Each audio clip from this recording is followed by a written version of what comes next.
Southern California facing explosive fire growth right now as those ferocious Santa Ana winds return with wind gusts of more than 70 miles an hour. This as the death toll keeps rising, with firefighters and first responders desperately searching for dozens of residents still missing and several wildfires still burning out of control. And in the midst of all this, there are boots on the ground helping these rescue crews, some being led by churches like Restoration Life LA in Lawndale, California, and Pastor Eddie Vargas. And Pastor Vargas joining us right now from the West Coast. Good morning to you, sir. Can you hear me? Ma'am.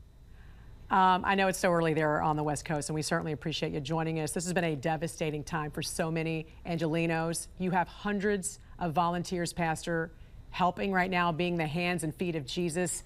Tell me about what your crews are doing and what you've seen and experienced this past week. It's been a horrendous experience, to say the least. I mean, we see so much damage, so much heartache. We know that there's a lot of death, more probably than been reported. And it's really broken the Angelenos' hearts to see everything that's going on that should have been preventable. You know, it's interesting you say that because we've heard from so many furious residents in LA because of their response from city and state leaders. You've been in Angeleno for more than 45 years. You said you've never seen anything like this. What frustrates you most right now with these elected officials? Because you told me they knew something like this could happen. Well, I mean, all the reports stated that this kind of thing was going to happen. That's why our firefighters needed at least 6,000 more firefighters all over the Southern California area, especially knowing how combustible our hillsides and mountains are because of the lack of water and the lack of rain that we've been experiencing here as a drought.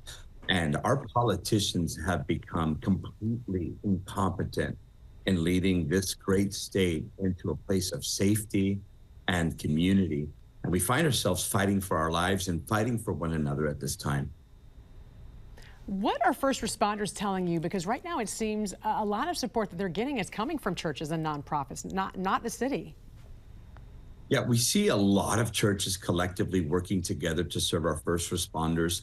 Of course, there are a lot of churches that are working with people like the LA Dream Center and Matthew Barnett, which is an outreach ministry and helping those that are displaced. But our focus has been serving our frontline warriors, serving our firefighters, our police officers. We can't forget about the electricians and everybody that's keeping the power grid up and running and the telephone lines and communication and all those workers that are trying to put out the fire with minimal budgets to do what they're supposed to do. And so our leaders, our governor, our mayor has completely failed, not just Angelenos, but all of California, especially right now during these fires. They are brutal, Jan. They are brutal. Yeah, full disclosure, you're friends with me and my husband. We go way back, and I knew you when I was in Los Angeles. If someone wants to help your organization, where can they go? Because I know right now, I know your heart, I know you're helping these folks here. And I was talking to you, you know, when it was midnight, 1 o'clock in the morning, and you're still there helping around the clock with no sleep. How can people help? Well, I'll tell you what, you can go to restorationlife.church, and we have a page completely devoted to focusing on helping those on the front lines. Yeah. And so as they donate to that, absolutely every single penny goes to us purchasing product whenever we run out of all the donations that are coming into Restoration Life Church. And we're looking at some video right now of your guys. I recognize this very well. And a lot of these guys right here from your church, just really helping out all those folks. They're volunteering their time. And we certainly appreciate you joining us this morning. Hope you guys stay safe. Our thoughts and prayers with you and certainly everyone there. Thank you, Pastor Eddie. Thank you so much, Jan. Appreciate you.